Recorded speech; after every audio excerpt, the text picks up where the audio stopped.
So when it comes to solving ethical problems, we've talked in a previous video about deontology, a rules-based approach reflected in law, policy, personal values. Now we saw that approach to ethics is very, very strong. It provides very clear-cut advice on what to do in certain circumstances, as well as a means to reward good behavior and punish poor behavior, and correct it as a result. However, as we saw, that method, while very strong, is also very simplistic, and that in turn can lead to a lot of loopholes in the rules, and it in particular tends to fall over if we're facing unprecedented situations.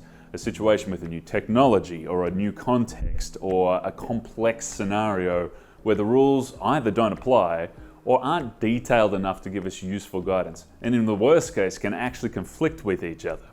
A classic example of that being someone who wants to be honest but a friend is asking them to lie, bringing the values of loyalty and honesty into conflict. So we need an alternative method that can help us in those sort of situations. Particularly in a business environment with an ever-changing market, we need something that can help us no matter what circumstances we're facing. Consequentialism is another approach to ethics that does exactly this. And whereas deontology emphasizes rules and rewards following the rules or punishing transgressions against the rules, consequentialism does not care about rules whatsoever. What it cares about? Consequences. It is a method of weighing up all of the options on the table for their pros and their cons and choosing the one with the maximum benefit and the minimum cost. Consequentialism asks you to put every option on the table, no matter how ridiculous, no matter how transgressive. Put all of the options on the table and then assess the pros and cons of each, choosing the one with the maximum benefit and the minimum cost. In this way, it's flexible to circumstance. It's not a one-size-fits-all approach. You don't get loopholes and you don't get grey areas because it is tailored to the exact situation you are facing. As a result, it sounds like it should work a lot more effectively. It should be nuanced to the situation, it should get you a more accurate result, and it certainly can, provided you use it right. Because consequentialism isn't without its own weaknesses, and these must be managed for it to work properly. To unpack this in some further detail, Dominic McMullen has returned to provide us with some more insight into this. An ethical problem often comes about when people try to hold on to something as though it's almost like a totem. Right. In other words, people who aren't experienced with ethical thinking often don't have the resources to deal with a problem in their own ethical philosophy. And that can be especially a problem for people who agree with deontological ethics, because once you've got a set of rules, of principles, and then you come up across a situation where principles collide, it can leave you floundering. This is often experienced as an existential crisis, a moral crisis. It's called lots of things. There wouldn't be a film industry without it. Codes of practice are often, look, they're committee work. Right. In a sense, there are no great men or women anymore, there are only great committees. And that's maybe not the worst thing in the world, because you can have good answers that come out in a group that won't come out when a single person puts them together. So that's not a problem. But then all of those approaches have to come together in a certain way. And that can often lead to problems, because the unanimity that's required to put them in the code in the first place often means that good ideas get thrown out. Right, because designed by committee, right? Like everyone has to agree on it, and therefore everyone has to be coming at it from exactly the same perspective. And absolutely. So already you're facing the problem of the lowest common denominator, because that's what happens. The best ideas go up here. Now the thing is, we're not saints. We can't look into the future with perfect understanding of what's going to happen. We don't even have perfect understanding of what's happening now. In fact, heck, we don't even know perfectly what happened yesterday.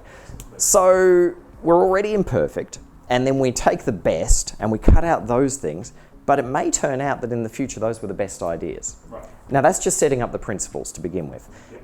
And then we've already narrowed it down. If you like, we've taken the cream off the top. Yeah. However, maybe the stuff that we left out was important and we don't know it. Absolutely. So now we look at those principles, and they're principles. But we've already taken away all the context. It turns out that the context that made them good ideas is really important for understanding why they were good ideas. My favorite is accountability. Like you get that, it's a very common feature in a code of values or a set of principles in a business, and it's a good one. It's very essential. I mean, unfortunately, it's also one of those ones talking about making it generic, as you did before, is that if you ask everyone do you think accountability is important? Yeah. Everyone says yes, of course. But if you then sit them down and say, what does it mean in practice in this? How are your staff meant to use this code? Like, what are they going to do with this word? Suddenly it falls apart, doesn't it? Because either there's not enough detail because they had to make it generic, or in some rare cases, they've added so much detail into it that it's suddenly a very narrow frame. Absolutely. And another thing too, codes of values can become fetishes. So you can have situations where there's no saying about the Buddha and the moon, you may have heard, where somebody asks the Buddha what the moon is, and the Buddha points up at the moon. But the person sees the finger. Now in this context, I know it's a silly sort of riddle, but the point is made. People see the principle and then they slavishly can devote themselves to that. Because you know what? We've sort of sanctified the principle by now. We've said that this is the important thing. But in fact, it wasn't. The important thing was to do the right thing. We've just said that by following these principles, you end up doing the right thing. That's not creating moral understanding. It's just saying you've got these rules.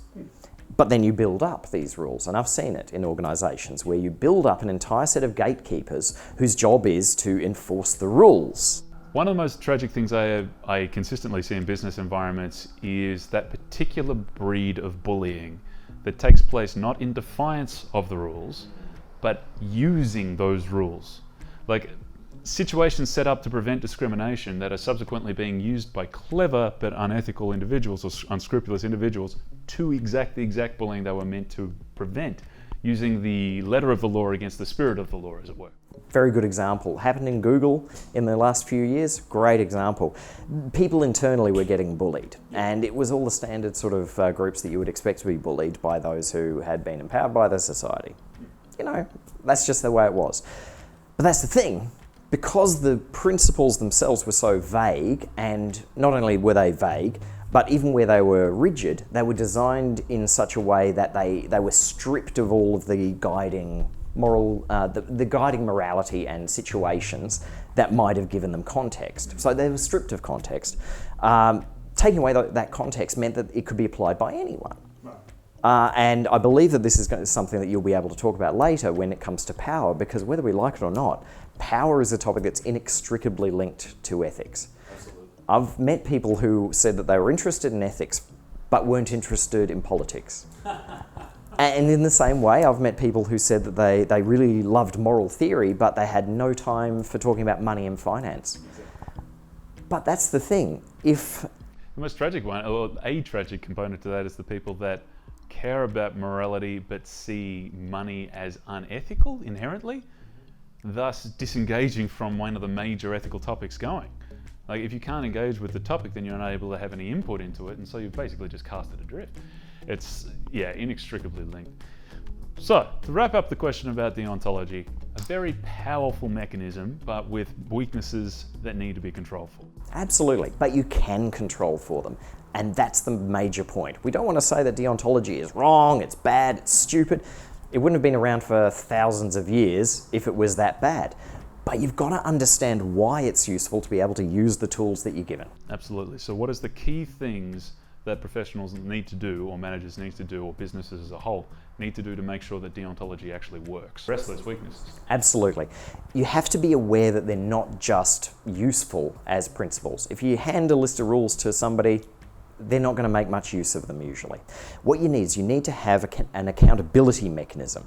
You have to keep people accountable for them. That's more obvious than the other things though, because they need to be something that has context as well.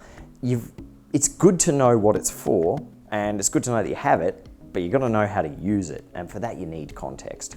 And another thing too, you need to have critical feedback. It's no good just setting these things in stone, because the world moves on, people move on, they try out new things. The world keeps changing, and your rules need to keep changing. Utilitarianism.